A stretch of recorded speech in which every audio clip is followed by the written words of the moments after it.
नमस्कार, times of Swaraj में आप सबों का स्वागत है। मैं हूं संतोष सिंह और आज हम टाइम्स ऑफ स्वराज में बात कर रहे हैं कि कल जब दिल्ली से लौटे पप्पू यादव तो सबसे ज्यादा कष्ट में वो मीडिया वाले को लेकर ही थे। और जो मीडिया वाले को जो बातें उन्होंने कही है, हालांकि हम लोग तो सबसे बेशर्म हैं, हम लोग तो एकदम इतनी बेशर्मी और बेहया हमें नहीं लगता कि कोई दूसरा प्रोफेशन का आदमी होगा। बेलज जिसको कहिए, मतलब कोई कैरेक्टर नहीं हम लोगों को बचा है। मोदी नाम केवलम को लेकर हम किसी भी हद तक जा सकते हैं। अरे मुझे मालूम है कि पप्पू यादव से पत्रकार किस तरीके से व्यक्तिगत रूप से लाभान्वित होते रहे हैं।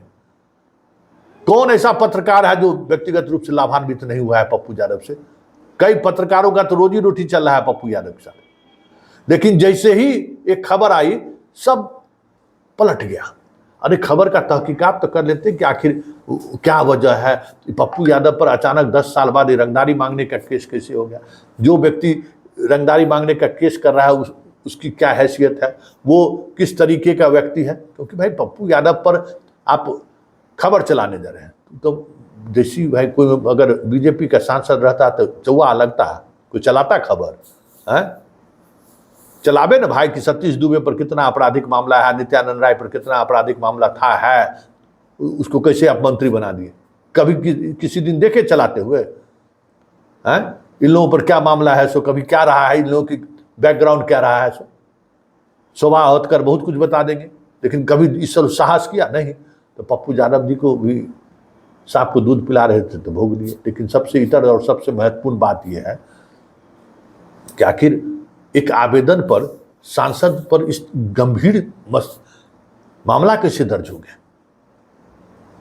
साजिश तो नहीं है, क्योंकि जिस व्यक्ति के बारे में कहा जा रहा है वो बीएसएनएल का इंजीनियर है।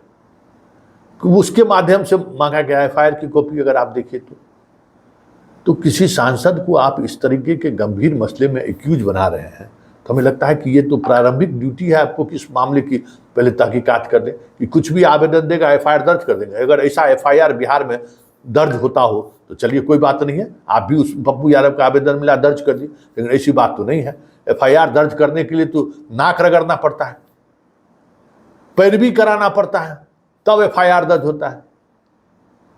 एसपी से जाके मिलना पड़ता है, तब थानेदार एफआईआर दर्ज करता है। तो ये पप्पू यादव पर एक आवेदन पर चंद घंटों में एफआईआर कैसे दर्ज हो गया? और वो भी एफआईआर में कई तरह के कंट्राडिक्शन भी हैं। तो नीतीश बाबू, आपके राज्य में ये सब नहीं होता था।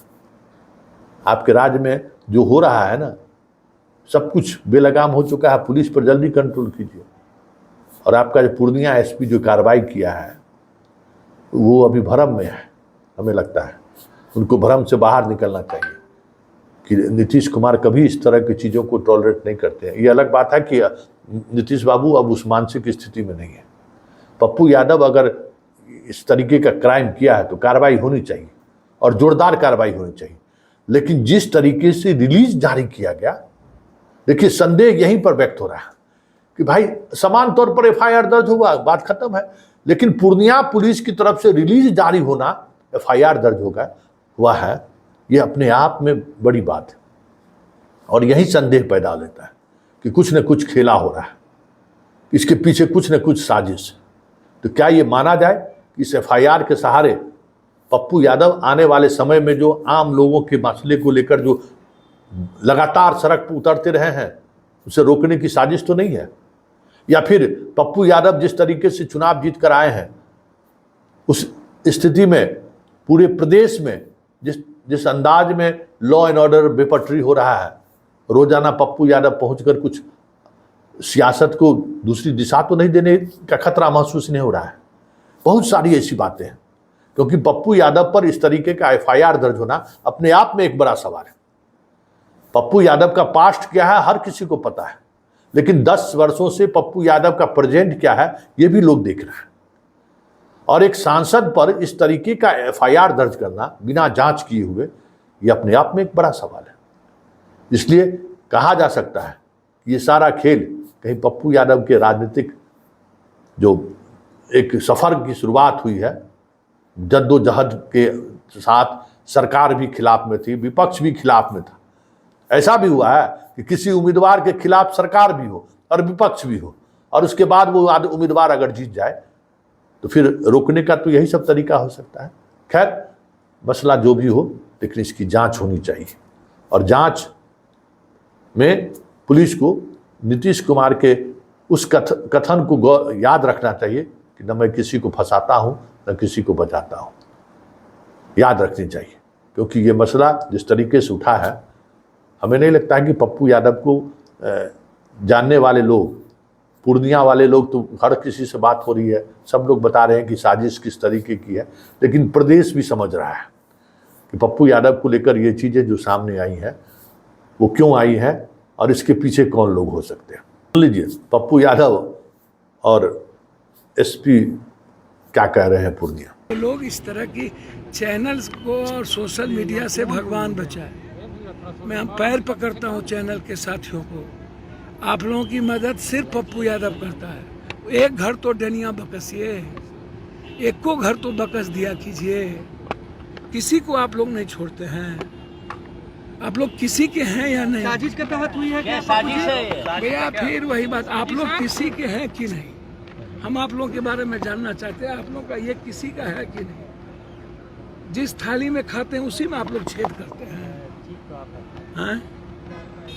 जो आदमी डेली 10-20 लाख रुपया बांटता हो, उस पर भी कोई बात हो सकती है, और जिसको हम जानते नहीं हो, आप जांच करते हैं ना कि पप्पू यादव से कभी मिले कि नहीं, पप्पू यादव से इनकी बातचीत हुई कि नहीं। 21 की बातचीत, वो पनोरमा ग्रुप के एक संजीव मिश्रा है, पनोरमा ग्रुप के एक संजीव मिश्रा है, जिनका वो 1 करोड़ रुपया रखे हुए हैं। उनका चेक बाउंस है पनोरमा ग्रुप के संजीव मिश्रा के साथ।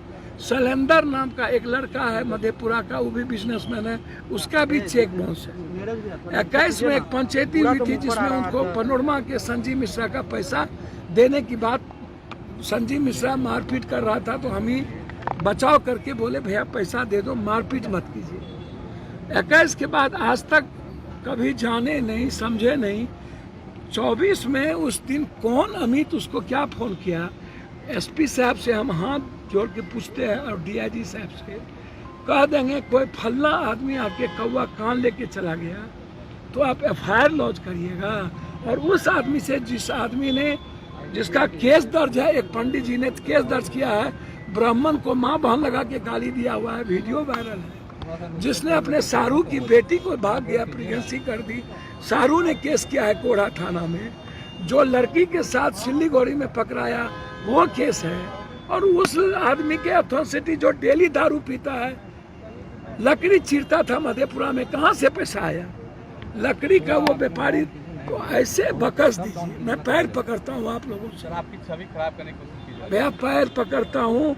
इसमें आप लोगों की भूमिका सबसे ज्यादा है। आप लोग किसी के नहीं हैं, समझे? बड़ों के बाप, कनियों के बाप, चित भी मेरी, पट भी मेरी। आप लोग से भगवान बचाए इस दुनिया को। सर मैं भगवान नहीं, मैं अपने भगवान की सौगंध खा के कहता हूँ, मैं आज तक किसी से फोन तक नहीं करता हूँ, न मैं जानता हूँ। सर मेरा शरीर काम नहीं आएगा,